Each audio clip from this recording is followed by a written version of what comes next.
Este mensaje del Dr. John MacArthur ha sido adaptado y predicado para nuestra audiencia de habla hispana por el pastor Henry Tolopilo. Henry Tolopilo es pastor maestro del Ministerio Hispano de Grace Community Church. Bien, hablando de orar, hermanos, les invito a abrir sus Biblias a Mateo capítulo 6. Mateo capítulo 6, donde continuamos nuestro estudio en este precioso pasaje conocido como la oración modelo o el Padre Nuestro. Esta noche vamos a enfocar nuestra atención particularmente en el versículo 9, la última parte, pero a modo de introducción vamos a leer los versículos del 9 al 13, una vez más.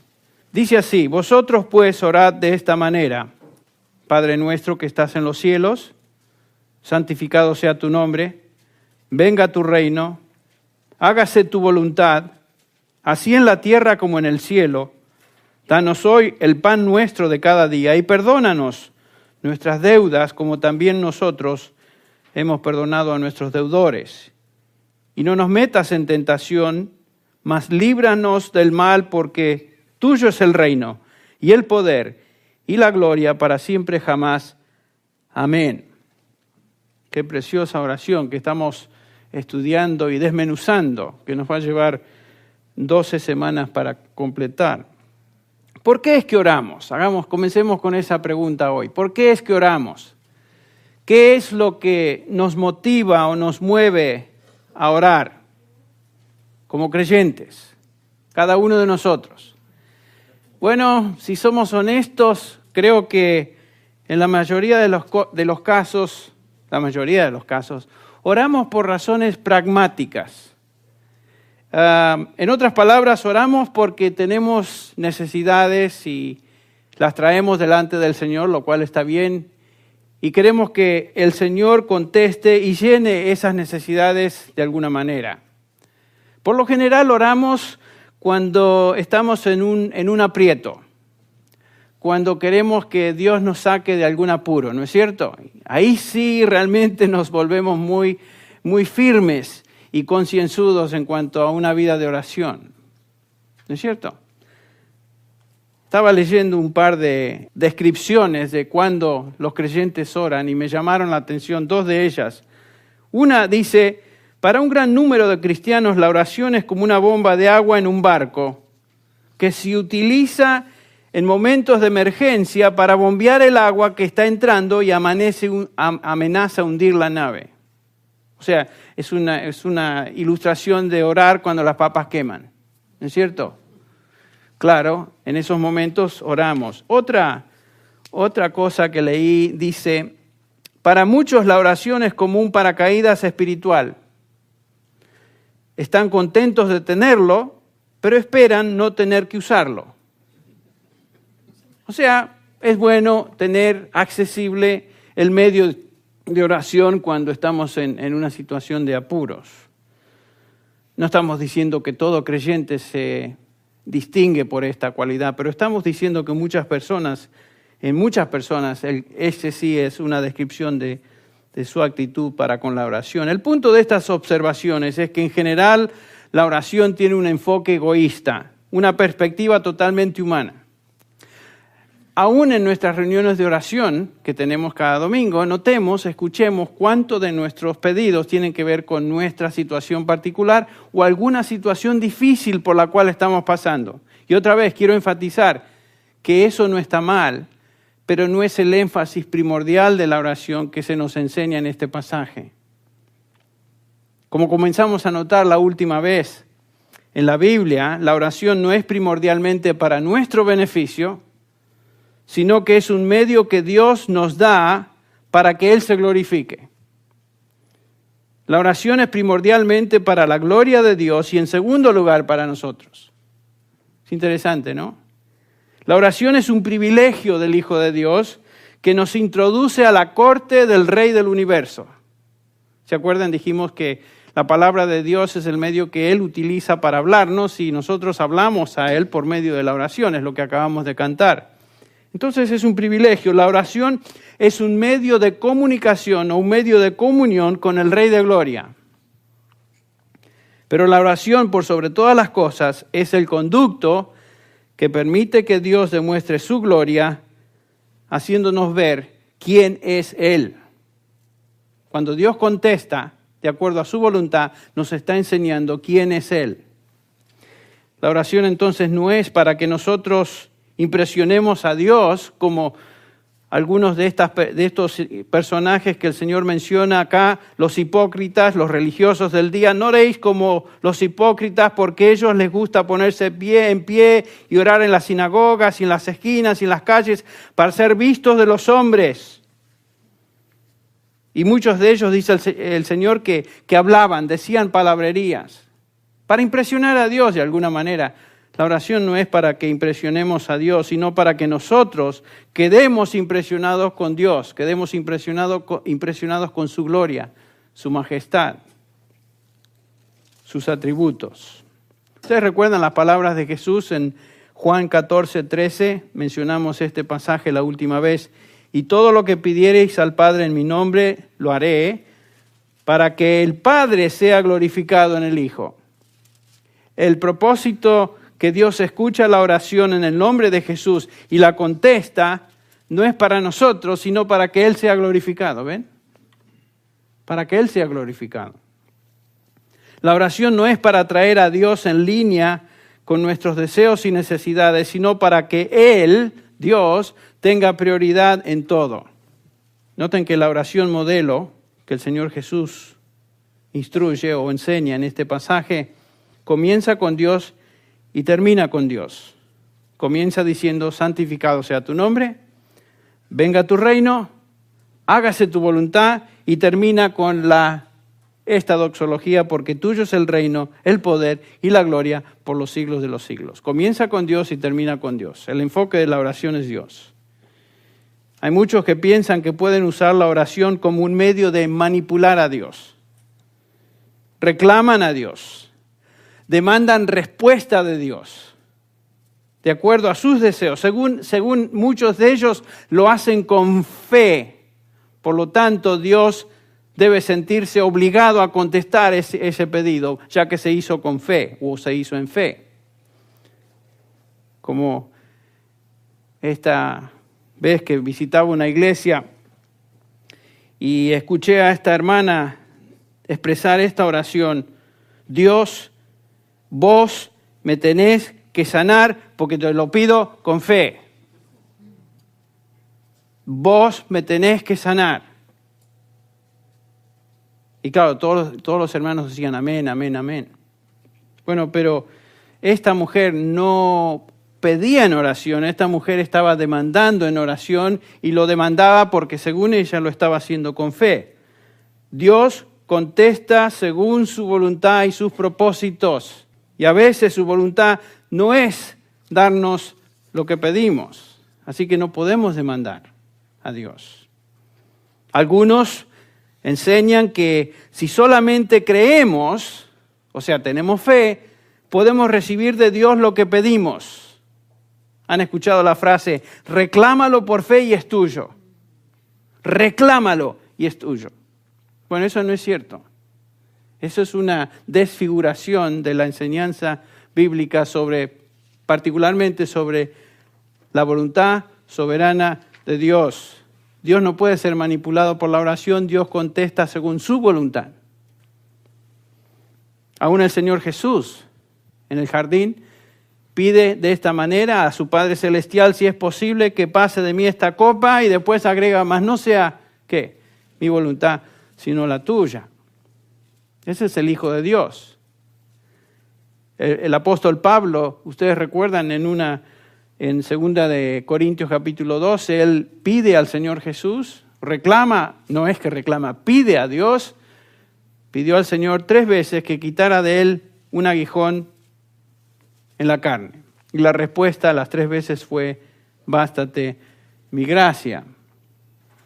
O sea, no fue una demanda, sino que fue un pedido. Pero la respuesta no fue según lo que el apóstol en ese momento deseaba. La respuesta a la oración es de Dios según su voluntad. Porque como estamos viendo, la oración es para exaltar a Dios y darle a Él su soberano lugar. para que Él se glorifique en la respuesta que Él dé, sea cual sea esa respuesta. Dios sabe qué es lo mejor para nosotros.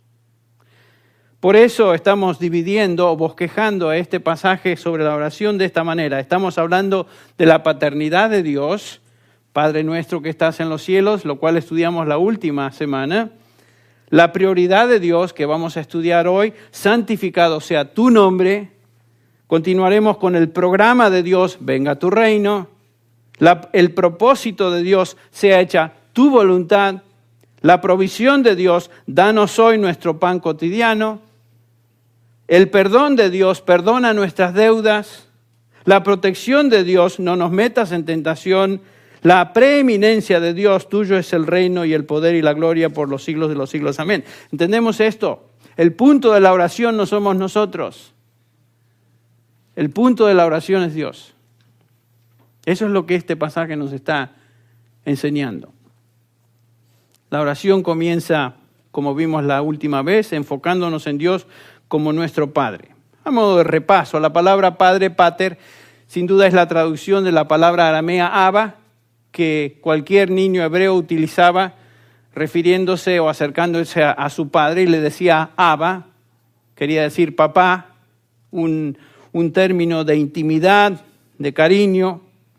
El creyente se acerca a Dios no como si Dios fuera una persona totalmente removida, indiferente, un ogro, alguien totalmente caprichoso como los dioses paganos de la época, sino un padre cariñoso quien se preocupa por el bien de sus hijos. Hablamos de eso extensamente la última semana. Cuando venimos a Dios en oración no tenemos que rogar que Él nos preste atención, como a veces los chicos hacen con sus padres. Ya tenemos su atención, ya tenemos su cariño, su amor incondicional. Podemos confiar que Él va a proveer todo lo necesario según las riquezas y sus recursos en gloria en los cielos. Lo vimos eso la última vez también. Hace un par de días estaba mirando un viejo video con mi hijo. Nos sentamos en casa a la tarde por unos minutos. Él estaba mirando el video, yo me senté con él y me llamó la atención de este video cuando él tenía 3 años. 3 años. Y ahí estaba yo y él su mamá, en varias escenas. ¿Cuánto nos divertimos los dos ahora viendo el tipo de relación que gozábamos en esos días? Él 3 años, yo, un poquito más joven. Se nota en el video. Él tiene 21, ustedes saben ahora. Bueno, lo que es obvio y resaltaba en ese video, en esas escenas, es el cariño que ambos nos teníamos. Y continuamos teniendo, pero el cariño que yo le demostraba a él en una forma muy especial cuando él me buscaba y quería mi atención, Daddy, Daddy, Daddy, aquí. Y yo le correspondía a ese cariño. Me hablaba y pedía cosas con toda confianza, dependía de mí, no venía a mí con miedo o terror. Y si esa es la relación que un padre puede tener con un hijo a este nivel humano, ¿cuánto más grande la relación que nosotros como hijos podemos tener con nuestro Padre Celestial y decirle Abba, Padre? ¿No es cierto? No tenemos que rogar por su atención, ya tenemos toda su atención. Él provee todo lo que necesitamos, Él nos escucha, Él nos levanta cuando nos caemos, como yo lo hacía con mi hijo. Nos protege, nunca se molesta cuando venimos a Él, como a veces, aún como padres, pensamos que hay ciertos momentos que no debemos ser molestados por nuestros chicos. Bueno, no, el Señor nunca se molesta. Dios es nuestro Padre Celestial. Si vosotros siendo malos, ¿se acuerdan las palabras de Jesús? Sabéis dar buenas dádivas a vuestros hijos, ¿cuánto más vuestro Padre Celestial? ¿No es cierto? Esa es la idea. En segundo lugar, la oración modelo nos instruye en cuanto a la prioridad de Dios. Vimos la paternidad de Dios, ahora vamos a ver la prioridad de Dios. El versículo 9 dice, Padre nuestro que estás en los cielos, santificado sea tu nombre. Santificado sea tu nombre. Noten que esta es la primera petición en la oración. Algunos piensan que la primera petición viene como ahí en el versículo 11, danos hoy el pan. No. La primera petición es, santificado sea tu nombre. La segunda petición es, venga tu reino. La tercera, hágase tu voluntad. 3 peticiones que tienen que ver con Dios, nada más. Inmediatamente notamos entonces que las peticiones tienen a Dios como prioritario. Por eso estamos viendo acá a la prioridad de Dios en la oración. Nuestras necesidades, nuestras peticiones particulares son secundarias a la prioridad de Dios. Cuando decimos santificado sea tu nombre, es una afirmación del lugar de Dios en nuestra vida, o el lugar que Dios debe tener en nuestra vida. Vamos a ver el significado en un instante. Aquellos de nosotros que hemos sido criados en la iglesia, o hemos crecido en contextos evangélicos, o aún aunque no haya sido evangélico, de algún trasfondo cristiano de alguna manera, estamos acostumbrados a escuchar el Padre Nuestro. Sin duda lo hemos escuchado muchas veces, lo hemos repetido. La pregunta que yo les hago, ¿qué es lo que viene a su mente cuando usted escucha las palabras, santificado sea tu nombre? ¿Qué significa esa expresión para ti? No tienen que contestarme, pero piensen. ¿Qué significa esa expresión para ti? Bueno, para algunos la expresión santificado sea tu nombre es una frase religiosa de respeto. Es todo lo que es. Para otros es algo así como decir, aunque hoy no tenemos reyes, ¡viva el rey! ¿No es cierto? En otras palabras, es una expresión a través de la cual se rinde homenaje a Dios. Santificado sea tu nombre. Y los religiosos, sin duda, que repiten esto, tienen esa idea. Es un homenaje a Dios. La pregunta es, ¿qué quiso decir Jesús con esa instrucción? Cuando nos dice que nos acercamos a Dios, Padre nuestro, y ahora decimos, santificado sea tu nombre, ¿qué es lo que Cristo quiso decir? Cuando Él enseñó a sus discípulos a referirse al Padre en oración de esta manera, el Señor está hablando de una expresión con profundo significado, y es lo que vamos a ver ahora.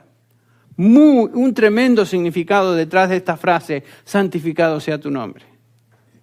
Cristo está hablando de la naturaleza de Dios y la respuesta del hombre a esa naturaleza. Hablemos un poquito de nombre. ¿Qué hay detrás de nombre? Santificado sea tu nombre. Bueno, en la Biblia, el concepto de nombre, de poseer un nombre, es muy amplio. Para los judíos, particularmente, el nombre de Dios era muy significativo. En el Antiguo Testamento vemos la palabra Jehová, muchísimas veces, Jehová. Bueno, esa palabra en hebreo no existe. No existe tal palabra Jehová. Es una combinación de 2 términos que vamos a ver. ¿De dónde vino?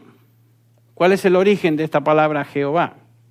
Ustedes recordarán que en Éxodo, capítulo 3, cuando Moisés le dice al Señor, bueno, Señor, ¿quién les diré al pueblo que me envía? Lo voy a leer, el versículo 13 dice, entonces dijo Moisés a Dios, he aquí, si voy a los hijos de Israel y les digo, el Dios de vuestros padres me ha enviado a vosotros, tal vez me digan, ¿cuál es su nombre? ¿Qué les responderé? Y dijo Dios a Moisés, yo soy el que soy. Y añadió, así dirás a los hijos de Israel, yo soy, me ha enviado a vosotros. Yahweh me ha enviado a vosotros. La palabra Yahweh es una forma del verbo ser. Obviamente, la palabra Yahweh, ser, se refiere a la eternidad de Dios, el que era, el que es y será. El eterno os envía. El nombre de Dios, Yahweh, era un nombre, sin embargo, que era demasiado sagrado para los hebreos, los judíos, de pronunciar. La palabra que ellos usaban, que es otra palabra muy común en el Antiguo Testamento, era Adonai, que se traduce Señor. Si ustedes tienen la Biblia de las Américas, van a notar que la palabra Señor con mayúscula es una referencia a Jehová. La palabra Señor con minúscula, primera palabra en mayúsculas, la S en mayúscula, pero el resto de la palabra en minúscula es la palabra Adonai, y han sido muy consistentes en esa traducción. Los judíos no querían pronunciar el nombre sagrado de Dios Yahweh, entonces inventaron un sustituto. Ese sustituto era Jehová, que era una combinación de la palabra o el verbo Yahweh y la palabra Adonai.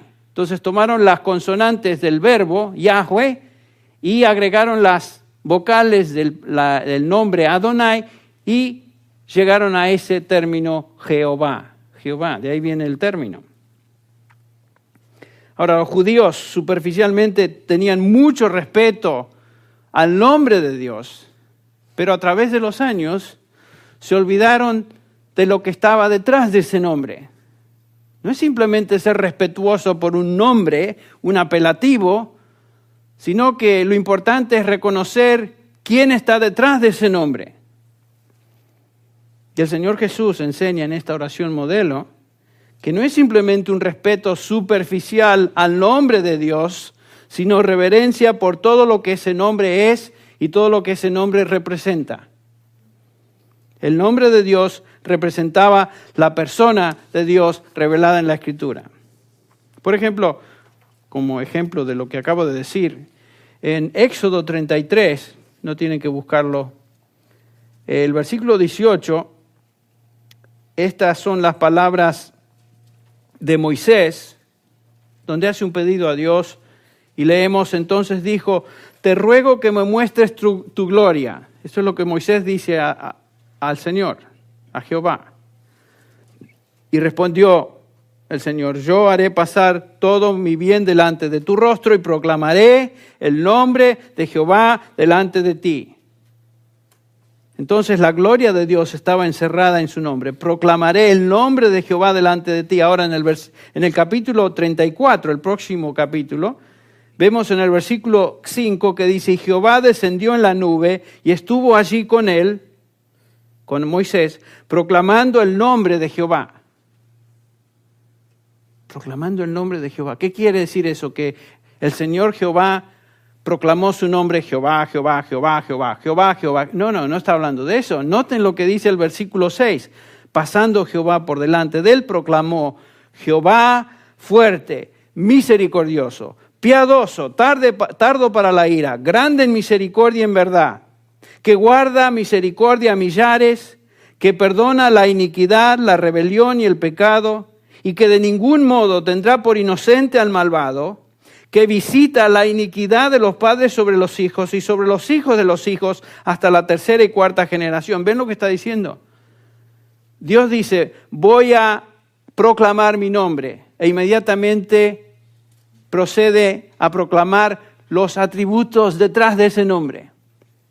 Nos habla de misericordia. Su nombre incorpora misericordia, piedad, verdad, perdón, juicio. Ese es el nombre. Todo lo que esto implica. El nombre es mucho más que un título, mucho más que un simple apelativo. El nombre de Dios incorpora sus atributos, incorpora su naturaleza. El nombre de Dios. Santificado sea tu nombre. Estamos entonces pensando en quién está detrás de ese nombre cuando usamos esa expresión. El Salmo 9:10, David dice, en ti confiarán los que conocen tu nombre. ¿Qué quiere decir eso? Que en ti confiarán los que conocen tu nombre. ¿En ti confiarán los que conocen tu nombre, Jehová? No. En ti se refiere a los que conocen a Dios. ¿Quiénes son los que confían en Dios? Aquellos que conocen a Dios. Entonces, conocer su nombre se refiere a conocer, o es el equivalente de conocer a Dios mismo. Por eso en Jeremías, este pasaje tan conocido para muchos de nosotros, Jeremías 9:23, dice, así dijo Jehová, no se alabe el sabio en su sabiduría, ni en su valentía se alabe el valiente, ni el rico se alabe en sus riquezas, mas alabes en esto, si se hubiere de alabar. ¿En qué se va a alabar? Que me entiende y me conoce. Que yo soy Jehová, agrega. Y después el pasaje termina, que hago misericordia, juicio y justicia. Noten, el que conoce el nombre de Dios es el que conoce a Dios, que se distingue por ser misericordioso en este caso, que imparte juicio, que imparte justicia, que son partes de sus atributos. Entonces, conocer el nombre de Dios quiere decir conocer a Dios. Cada uno de los nombres de Dios en el Antiguo Testamento, entre paréntesis, tenían un significado muy particular. Elohim es el primero que notamos en la Escritura. Génesis 1. Barashi bara Elohim. En el principio hizo o creó Dios. Elohim. Esta es la definición del Dios creador. Elohim. El que crea. El Elión. Otro nombre distintivo de Dios. Que quiere decir Dios, el poseedor de los cielos y la tierra. Dios es el creador y aquel que es el dueño de todo. El Elión. Jehová Jireh. O Jireh. El Señor proveerá. Jehová Shalom, el Señor nuestra paz. Jehová Sikenu, el Señor nuestra justicia. ¿Ven? Son todos nombres atribuidos al Señor con un significado muy particular. Entonces es obvio que cuando el Señor Jesús nos enseña a orar y nos dice que debemos orar de esta manera, santificado sea tu nombre, está enfatizando el hecho de que tenemos que tener en cuenta y en mente lo que ese nombre encierra. No es simplemente decir Dios o Jehová. Otra ilustración vívida de esta realidad es lo que vemos en Juan 17:6, donde el Señor en su oración intercesora por los suyos, ¿se acuerdan? El capítulo 17 de Juan, es el Señor Jesús intercediendo por sus discípulos. Y dice el versículo 6, he manifestado tu nombre a los hombres del mundo que me diste. ¿Qué quiso decir el Señor con que he manifestado tu nombre a estos? ¿Se estará refiriendo a ciertas charlas o pláticas o definiciones teológicas que el Señor tuvo con sus discípulos a través de 3 años de ministerio? No. Se está refiriendo primordialmente a Él mismo. Él manifestó al Padre o el nombre de Dios a través de su persona, su misma persona. Juan 1:14, el Verbo se hizo carne, habitó entre nosotros y vimos su gloria como del único unigénito del Padre, lleno de gracia y de verdad. Eso es manifestar a Dios en carne. En el capítulo 14, ustedes recuerdan ese relato, ese diálogo que el Señor Jesús tiene con Felipe, donde Felipe le dice, Señor, muéstranos al Padre y nos basta. 3 años estuvo él con ellos y de repente sale este discípulo con tal pregunta o pedido. Estaba hablando con un hermano hoy y él me decía, pastor, ¿por qué será que hay tantos hermanos que están en la iglesia y escuchan la palabra de Dios una y otra vez y la escuchan expuesta correctamente y no crecen? Siempre salen con las mismas cosas. Bueno, el problema no es en la enseñanza, el problema es en el corazón de las personas. Y fíjense que el Señor estuvo instruyendo a sus discípulos por 3 años y al cabo de 3 años todavía uno de ellos le hace este pedido. Y el Señor le responde, ¿tanto tiempo hace que estoy con vosotros y no me has conocido, Felipe? Y después agrega, el que me ha visto a mí, ha visto al Padre. ¿Qué estás pidiendo, Felipe? ¿No te das cuenta quién soy yo? ¿No sabes todavía quién soy yo? ¿Y no vieron sus milagros? ¿No vieron todo lo que el Señor hizo? ¿Cómo pues dices tú, muéstranos al Padre? El nombre de Dios conlleva todo lo que Él es. Santificado sea tu nombre, quiere decir que debemos recordar el nombre de Dios y todo lo que está detrás de ese nombre. Y por supuesto el nombre más descriptivo de Dios en toda la Biblia es el nombre Jesucristo, el Señor Jesucristo. Dios soberano, Rey, Salvador, etc. Ahora, hablemos un poquito de la palabra santificado. La palabra santificado, ¿qué quiere decir esto de santificar el nombre de Dios? No, la palabra santificar es agiazo en griego, lo hemos escuchado, lo hemos visto, sustantivo es agios, que quiere decir santo. Básicamente tiene 2 significados. El primer significado de la palabra santo en griego quiere decir hacer de algo ordinario extraordinario. En otras palabras, transformar algo común en algo totalmente distinto o fuera de lo común, algo no común. Por ejemplo, ese es el uso de 1 de Pedro 1:16, cuando el apóstol dice, porque escrito está, sed santos, porque yo soy santo. Ese es el Señor el que habla. La idea se hace obvia. Nosotros que somos por naturaleza y conducta corruptos, somos convertidos en santos por virtud de estar relacionados a aquel quien es santo. O sea, cuando el Señor nos dice ser santos porque yo soy santo, no es que somos exactamente como Él, pero somos considerados santos de esta manera. Somos convertidos de algo común a algo no común, de algo ordinario a algo extraordinario.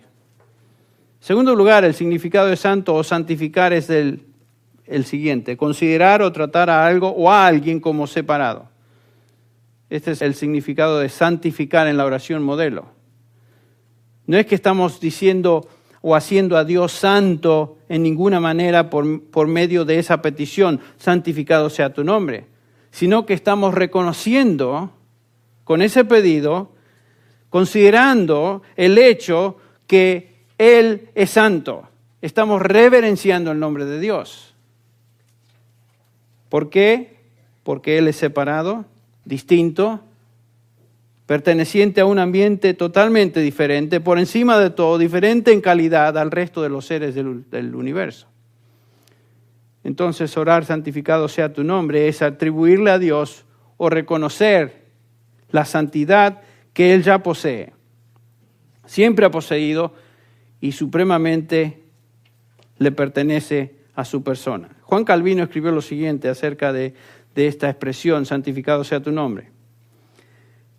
El nombre de Dios sea santificado, que el nombre de Dios sea santificado, es decir, que Dios debe tener el honor del cual Él es el único digno de recibir. De tal manera que los hombres jamás piensen o hablen de Él sin la más alta veneración. A veces pensamos en los reformadores o algunos de estos grandes teólogos como personas que simplemente se dedicaban a escribir.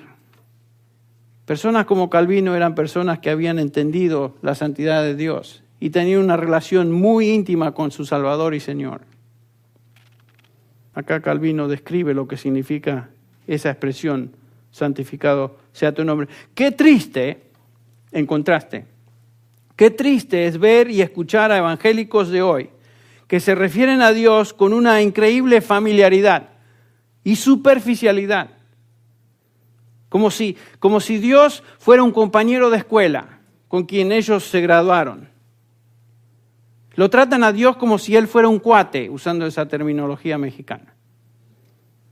Sin respeto, sin un sentido de reverencia. Hablan de Dios como un amigo, el barbero de la esquina. Sin duda, Dios es nuestro Padre. Es nuestro Padre Celestial, con quien gozamos una relación de Abba Padre, íntima, sin duda. Pero es una relación donde existe una tremenda diferencia, indescriptible, infinita diferencia entre Dios y nosotros. Él es el Dios exaltado del universo. Y yo soy un hombre pecador, salvado por pura gracia. Yo he sido y usted ha sido el recipiente de la gracia de Dios.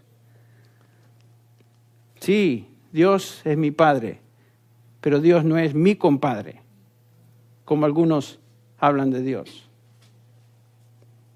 Qué triste, qué horrible es escuchar esa expresión de Dios o hablar a Dios de tal manera como si Dios fuera alguien con quien convivo y somos iguales. Santificar el nombre de Dios comienza con una actitud de reverencia en el corazón. Por eso el Señor Jesús dice, o Pedro, refiriéndose a Cristo, nos exhorta, santificad a Cristo como el Señor en vuestros corazones, 1 Pedro 3:15. Comienza con una actitud del corazón. Es la misma palabra, giazo. Se usa aquí para reverenciar al Señor. Tratar al Señor como separado, extraordinario, digno de ser alabado. Reverenciar a Dios. La idea es de que el Señor tenga en mi corazón el lugar prioritario del cual Él es el único digno de tal posición. Ahora la pregunta es, ¿cómo podemos realmente hacer eso? ¿Cómo es que podemos santificar el nombre de Dios? Y vamos a culminar con 4 maneras prácticas por las cuales podemos santificar el nombre de Dios. En primer lugar, santificamos el nombre de Dios cuando creemos en Él. Cuando creemos en Él. Creemos en su existencia, es obvio. Hebreos 11:6 dice, pero sin fe es imposible agradar a Dios porque es necesario que el que se acerca a Dios crea que le hay y que es galardonador de los que le buscan. Jamás podremos exaltar, alabar, honrar el nombre de Dios, reverenciar a Dios si no creemos en su existencia, es obvio. La Biblia nunca trata de probar la existencia de Dios, ¿notaron? La existencia de Dios en la Biblia es axiomática, se da por sentado. Dios existe, no se cuestiona. Más, nos dice la Biblia que si alguien dice que no hay Dios, tal persona es un necio. Salmo 14:1. Dice el necio en su corazón, no hay Dios. Romanos 1:20, hablando de cómo esa necedad se hace parte de un individuo. Romanos 1:20 dice, porque desde la creación del mundo sus atributos invisibles, su eterno poder y divinidad se han visto con toda claridad, siendo entendidos por medio de lo creado, de manera que no tienen excusa. Fíjense, nadie tiene excusa. Delante de Dios, nadie tiene excusa. Todos conocen lo suficiente acerca de Él a través de lo creado. Pues aunque conocían a Dios, no le honraron como a Dios, ni le dieron gracias, sino que se hicieron vanos en sus razonamientos. Y noten, y su necio corazón fue entenebrecido. Profesando ser sabios, se volvieron necios. Aquellos que creen que son tan sabios porque conocen tanto y se llaman ateos y piensan que los que creemos en Dios somos unos imbéciles, personas que obviamente no tenemos lo suficiente aquí para darnos cuenta de lo que es la realidad de las cosas. Dios dice lo opuesto. Están en esa condición porque su necio corazón fue entenebrecido. Profesando ser sabios, se volvieron necios. ¿Saben qué? Es realmente imposible ser ateo por naturaleza. ¿Ustedes vieron algún niño ateo? ¿Conocieron a algún niño que de alguna manera no reconozca a Dios? Si uno le habla a Dios, ¿cuál es inmediatamente la reacción de él? Prestan atención. Uno se vuelve ateo, no nace ateo. Por la oscuridad y dureza de su propio corazón, uno, según el pasaje que aquí vemos, se entenebrece y llega a esa terrible condición de aún rechazar la existencia de Dios. Un astrónomo inglés llamado James Jeans dijo, ningún astrónomo podría llegar a ser ateo. ¿Por qué habrá dicho eso? Bueno, porque las obras de Dios en la creación dan evidencia clara, inexcusable, de que Dios existe. Entonces el santificar a Dios comienza con el reconocimiento fundamental de que Él es, Él existe. En segundo lugar, para santificar el nombre de Dios es necesario creer lo correcto acerca de Dios. Esto es importante. Hay muchos que dicen, no, yo creo en Dios, pero la pregunta es, ¿en qué Dios creen? ¿Cómo definen ellos a Dios? ¿Es el Dios revelado en la Escritura? ¿O es el Dios inventado en su propia imaginación? ¿Qué quiere decir que yo creo en Dios? El Dios o dioses de los hombres, o los dioses que los hombres inventan y adoran, son dioses hechos a sus propias imágenes y sus propias semejanzas. ¿Ven lo que han hecho? Han traído a Dios a un nivel humano y lo convierten en un Dios, como por ejemplo los griegos, quienes adoraban a dioses como ellos, temperamentales, airosos, inmorales, débiles. El reverenciar a ese Dios es un absurdo. Entonces, no solamente es importante creer en Dios, sino tener el concepto apropiado de Dios para poder santificar su nombre. ¿Ven? Tenemos que tener en mente al Dios que la Biblia revela como Dios. Y aún como cristiano, escuche bien, aún como cristiano uno puede tener un concepto de Dios torcido o equivocado, lo cual es irreverente. El hablar de Dios y dirigirse a Dios teniendo una imagen equivocada de Dios, eso es ser irreverente. Orígenes, teólogo del segundo siglo en Alejandría, dijo lo siguiente: el hombre que arrastra a su concepto de Dios ideas que no tienen lugar ahí, toma el nombre de Dios en vano. Fíjense, tenía razón. Si uno habla y se dirige a un Dios y habla de un Dios que es la descripción de su propio invento e imaginación humana, está tomando de Dios el nombre de Dios en vano, por supuesto, porque no está hablando ni adorando al Dios de la Biblia. El tener y aferrarse a una doctrina falsa de Dios es ser irreverente. Y es imposible reverenciar el nombre de Dios si nos estamos dirigiendo a una falsa imagen de Dios, aunque esta imagen sea una imagen mental. Bueno, entonces, para santificar el nombre de Dios debemos creer en Él, debemos creer en tener un concepto correcto de Dios, y en tercer lugar, para santificar el nombre de Dios debemos vivir conscientes de su presencia en todo lugar, en toda situación. Fíjense, David expresa en el Salmo 16 lo siguiente: al Señor he puesto continuamente delante de mí, porque está a mi diestra, permaneceré firme. Ven lo que dice el salmista: siempre Dios está en mi mente, Él está siempre presente en mi conciencia. A veces nosotros tenemos una conciencia de Dios un poco así como espasmódica, como cuando nos dan calambres, ¿no es cierto? A veces están ahí y a veces no están. Yo tengo un dolor de espalda, medio crónico, pero no es que 24 horas al día tengo ese dolor. Soy consciente de mi dolor a menudo. Pero con Dios no debemos ser conscientes de su presencia simplemente de vez en cuando, sino que, como dice el salmista, que Él esté en nuestra conciencia continuamente. A veces estamos intensamente conscientes de su presencia, pensamos en Dios, particularmente cuando estamos meditando en su palabra, tal vez cuando llegamos a la iglesia, escuchamos la palabra de Dios, pero hacemos como dice Santiago, es como vernos en el espejo, y una vez que damos la espalda nos olvidamos de la imagen del espejo. A veces nuestra conciencia de Dios es así, va y viene, va y viene, va y viene. Y por supuesto somos débiles, somos fácilmente distraídos. Me encanta leer las oraciones de los puritanos cuando revelan eso en sus oraciones. Y la angustia, el sufrimiento que ellos tienen y expresan a Dios por ser tan distraídos, tan débiles en su relación con Él.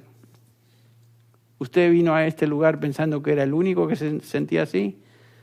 Todo hijo de Dios se siente así a veces. Por eso el Señor instó a sus discípulos: velad y orad para que no entréis en tentación. El espíritu está dispuesto, ¿pero qué? La carne es débil. La carne es débil. Y somos dados a irnos. Yo creo que espiritualmente somos todos izquierdistas. Todos nos vamos por la izquierda, dando a la izquierda un sentido tal vez malo. No es que ser derechista es bueno, estoy simplemente ilustrando. ¿Estamos viviendo delante de la presencia de Dios? No solo cuando vamos a la iglesia o tenemos nuestro tiempo devocional, me refiero a toda situación diaria. Cuando vamos de compras, cuando caminamos y vemos lo que el Señor ha hecho, ¿le damos gracias a Dios por eso? ¿Nos inspira lo que observamos a pensar en Dios? Cuando hablamos con las personas y vemos a las personas, las vemos por lo que son, creaciones de Dios, criaturas de Dios, con necesidades espirituales, oramos por tal persona. Eso es ser consciente de Dios en toda situación. Bueno, podemos creer en Dios, podemos aún tener la teología correcta de Dios, podemos inclusive vivir conscientes de la presencia de Dios, pero realmente no podemos santificar el nombre de Dios si nos falta el cuarto elemento, y que quiero mencionarlo, que es el siguiente: ser obedientes a Dios, ser obedientes a Él. No podemos santificar a Dios si no le obedecemos. Esto es ser incongruente. Entonces no podemos decir, santificado sea tu nombre, y ser desobedientes a Él. No puedo ir a Dios y decirle, creo en ti, creo que tú eres el Dios de la Biblia, te reconozco en mi vida diaria, pero finalmente no estoy dispuesto a obedecerte. Eso es imposible. Dios no escucha a la persona que ore de tal manera. No podemos santificar a Dios si somos desobedientes, ese es el punto. El creyente que realmente santifica el nombre de Dios es el que hace todas estas cosas. Cree en Dios, cree en el Dios de la Biblia, le reconoce, pero finalmente y sobre todas las cosas es obediente a Él. Es obediente. Por eso el Señor advirtió, no todo el que me dice Señor, Señor, entrará en el reino de los cielos, sino aquel que hace la voluntad de mi Padre que está en los cielos.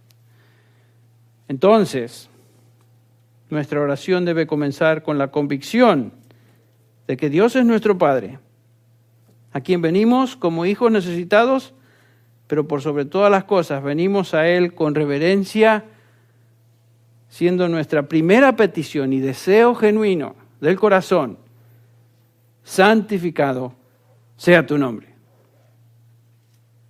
La prioridad de Dios en la oración. Vamos a orar. Señor, al examinar esta oración y examinar tu palabra, nos damos cuenta, Padre, una vez más, que nos quedamos cortos.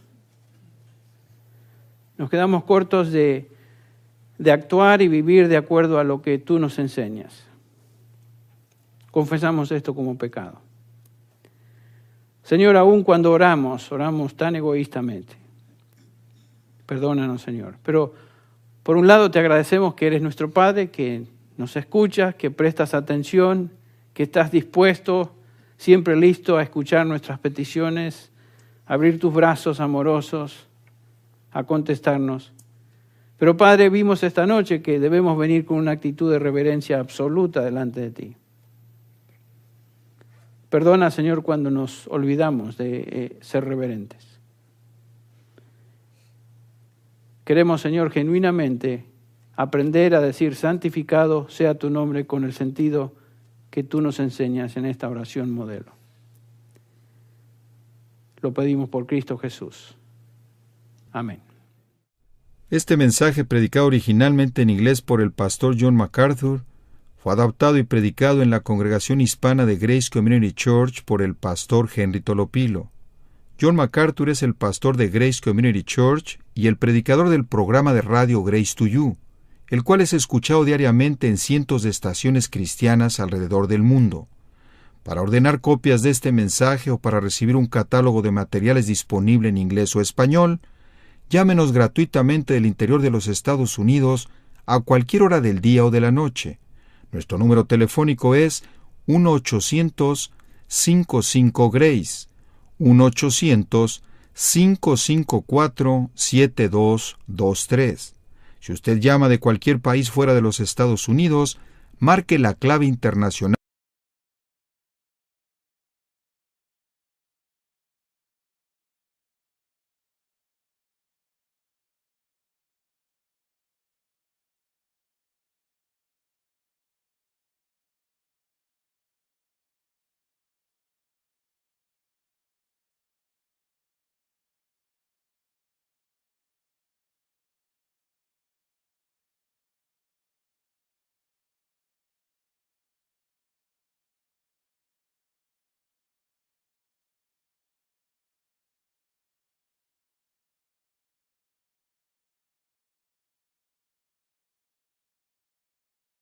Oración que estamos estudiando y desmenuzando, que nos va a llevar 12 semanas para completar.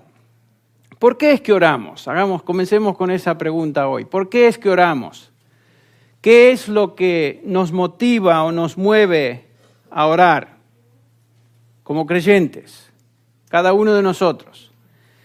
Bueno, si somos honestos, creo que en la mayoría de los casos, oramos por razones pragmáticas.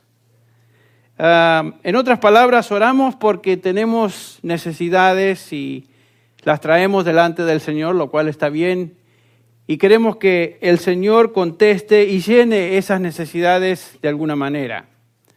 Por lo general oramos cuando estamos en un aprieto, cuando queremos que Dios nos saque de algún apuro, ¿no es cierto? Ahí sí realmente nos volvemos muy, muy firmes y concienzudos en cuanto a una vida de oración, ¿no es cierto? Estaba leyendo un par de descripciones de cuando los creyentes oran y me llamaron la atención dos de ellas. Una dice: para un gran número de cristianos la oración es como una bomba de agua en un barco que se utiliza en momentos de emergencia para bombear el agua que está entrando y amanece Dios nos da para que Él se glorifique.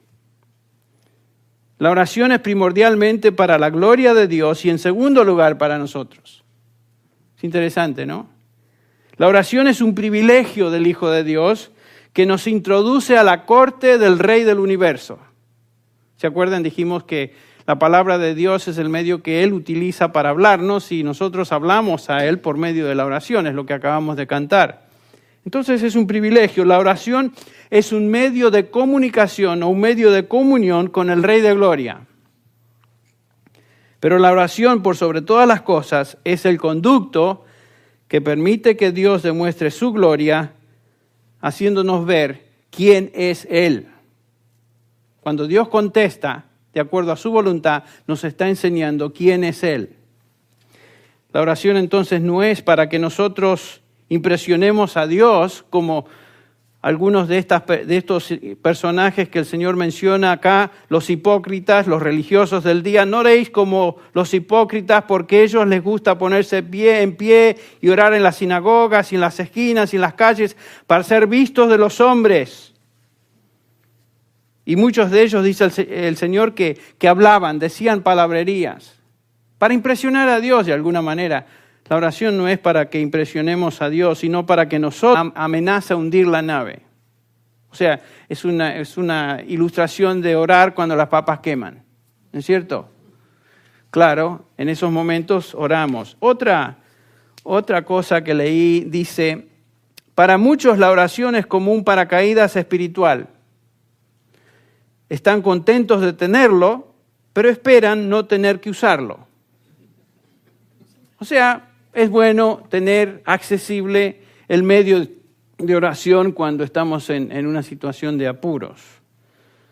No estamos diciendo que todo creyente se distingue por esta cualidad, pero estamos diciendo que en muchas personas, ese sí es una descripción de su actitud para con la oración. El punto de estas observaciones es que en general la oración tiene un enfoque egoísta, una perspectiva totalmente humana.